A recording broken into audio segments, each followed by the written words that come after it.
Chicago and Detroit, are those cities empowered? No, it's about power for them. And, of course, silencing dissent from you.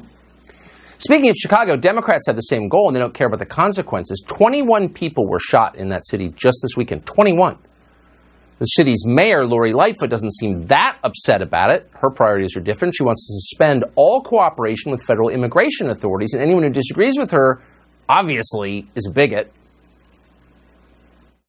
That being an immigrant or a refugee is not a crime. Alderman Napolitano and Alderman Ray Lopez.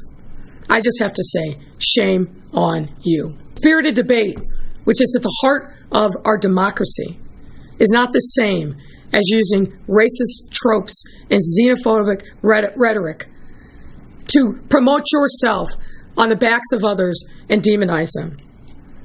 And we dare not be silent when that happens, particularly not when it's coming from the mouths of city council members.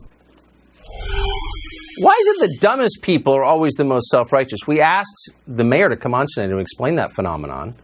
She wouldn't come. Anthony Napolitano is an alderman of Chicago. You just heard his name from the mayor. He joins us tonight with his side of it. Alderman Napolitano, thank you so much for coming on. So she just called you a racist, someone who uses, quote, racist tropes.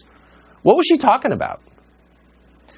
You know, she was talking about they made an amendment to an ordinance that we had in the city of Chicago that came in 1985 by the late Harold Washington. And in that ordinance, now it had a certain amount of stipulations set up where our Chicago police officers had the ability to work with federal governments on behalf of illegal immigrants, especially those that are convicted felons, ones with warrants for arrest, or ones that are named in the gang database. This amendment to the ordinance completely removes that from the ordinance now and pretty much gives a free the key to the city to any criminal that wants to come here. I didn't agree with her, so that makes me a racist now.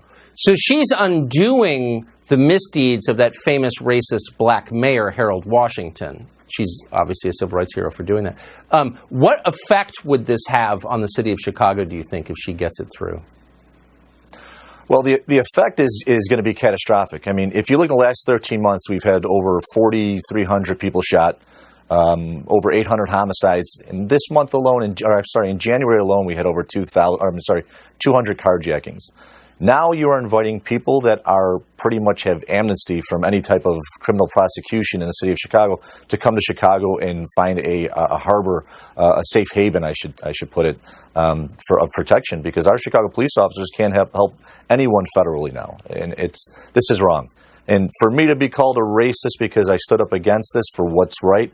I've been a Chicago police officer, a Chicago firefighter, and now an alderman for 21 years, served proudly, and I get called a racist by someone that's been working for the city not even long enough to finish a cup of coffee is a disgrace. It's disgusting to me.